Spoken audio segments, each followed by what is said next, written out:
जिस विमान हादसे में अजित पवार की जान गई, उसके आखिरी वक्त में क्या हुआ था?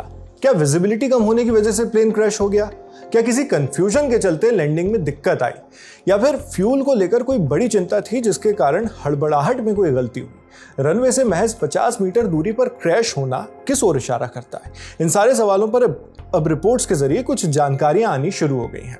खास तौर पर विमान हादसे के आखिरी 7 मिनट इस क्रैश की एक अहम कहानी बयां करते हैं। कुछ डेटा और आधिकारिक बयानों के जरिए इंडिया टुडे की ओपन सोर्स इंटेलिजेंस टीम के जर्नलिस्ट अंकित कुमार ने ये जानकारियां दी हैं। देखिए। Using open source aviation data. Open source aviation data और ऑफिशियल स्टेटमेंट्स को देखकर हम ये समझने की कोशिश कर रहे हैं कि बारामती एयरफील्ड पर आखिरी 7 मिनटों में आखिर क्या हुआ था। जिस लेयरजेट एयरक्राफ्ट में महाराष्ट्र के डिप्टी सीएम अजित पवार सवार थे, वो सुबह करीब 8:45 पर क्रैश हो गया। फ्लाइट डेटा बताता है कि करीब 8:38 इंडियन स्टैंडर्ड टाइम पर विमान ने पहली लैंडिंग की कोशिश की, लेकिन विजिबिलिटी इश्यूज की वजह से ये पहली लैंडिंग पूरी तरह से सक्सेसफुल नहीं हो पाई। करीब 8:38 पर विमान को गो अराउंड मैन्यूवर करते देखा गया, यानी वो वापस उसी डायरेक्शन में चला गया जहां से वो आ रहा था। अब डेटा ये भी बताता है कि करीब 8:43 पर एयरक्राफ्ट दोबारा रनवे की तरफ बढ़ता है। उसी वक्त वो एयर ट्रैफिक कंट्रोल एटीसी से कम्युनिकेशन करता है, जो वहां टेम्पररी एटीसी था। उन्होंने बताया कि वो रनवे नहीं देख पा रहे हैं। पायलट्स ने बताया कि उन्हें रनवे दिखाई नहीं दे रहा है। करीब 8:43 पर एयरक्राफ्ट को फिर से रनवे की तरफ आते हुए देखा गया।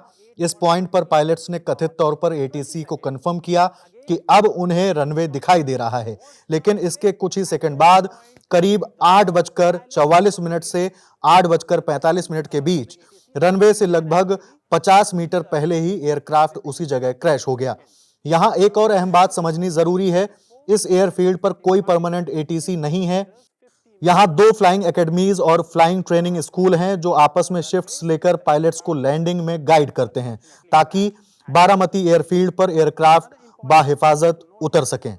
That there is no permanent air traffic control at this airfield. There are 2 flying academies, flying training schools, which kind of take shifts in order to guide the pilots to make successful landing at Baramati airfield. इसी तरह India today की पत्रकार श्रेया चटर्जी ने भी plane crash की कुछ जानकारियां दी हैं। उनकी रिपोर्ट के मुताबिक हादसे के वक्त टेम्परेरी एटीसी संभाल रहे व्यक्ति के बयान से कुछ डिटेल्स पता चलती हैं। उन्होंने पूरा सीक्वेंस बताया, जो कुछ इस तरह रहा।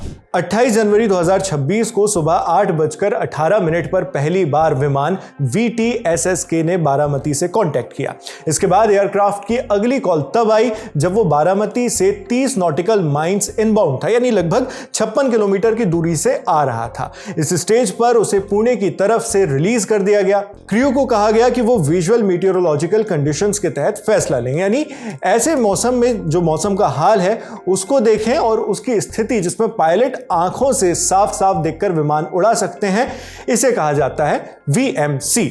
इसके बाद कथित तौर पर क्रू ने हवा और विजिबिलिटी के बारे में पूछा। उन्हें बताया गया कि हवा शांत है और विजिबिलिटी करीब 3000 मीटर तक की है। इसके बाद विमान ने रनवे 11 पर आखिरी अप्रोच की रिपोर्ट दी, मगर रिपोर्ट के मुताबिक पायलट्स को रनवे दिखाई नहीं दे रहा था। इसी वजह से उन्होंने लैंडिंग पूरी नहीं की और वापस ऊपर चले गए। इसके बाद उनसे फिर से एयरक्राफ्ट की पोजीशन पूछी गई। क्रू ने बताया कि वो फिर से रनवे 11 की ओर बढ़ रहे हैं। एटीसी ने तब उनसे कथित तौर पर कहा कि जब रनवे दिखाई देने लगे तो बताइएगा। इस पर क्रू जवाब देता है कि अभी रनवे दिखाई नहीं दे रहा है, लेकिन जैसे ही दिखाई देगा हम कॉल करेंगे।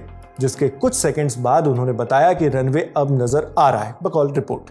इसके बाद विमान को 8:43 पर रनवे 11 पर लैंड करने का क्लियरेंस दे दिया गया। हालांकि क्रू की तरफ से इस लैंडिंग क्लियरेंस का जवाब नहीं आता है। इसके तुरंत बाद 8:44 पर एटीसी ने रनवे 11 के पास आग की लपटें देखी, जिसे देखते ही तुरंत इमरजेंसी सर्विसेज क्रैश साइट की तरफ रवाना कर दी जाती हैं। विमान का मलबा रनवे की बाईं ओर पाया गया। इस हादसे की जांच अब AAIB यानी एयरक्राफ्ट एक्सीडेंट इन्वेस्टिगेशन ब्यूरो ने अपने हाथ में ले ली है, जो विमान हादसों की इन्वेस्टिगेशन करता है। AAIB के डायरेक्टर जनरल खुद एक्सीडेंट साइट पर जांच करने जाने वाले हैं। बाकी और आगे जैसी जैसी डिटेल्स आती रहेंगी वो हम आप तक इसी तरह पहुंचाते रहेंगे। मैं हूं शेख नाविद, देखते रहिए लल्लन टॉप।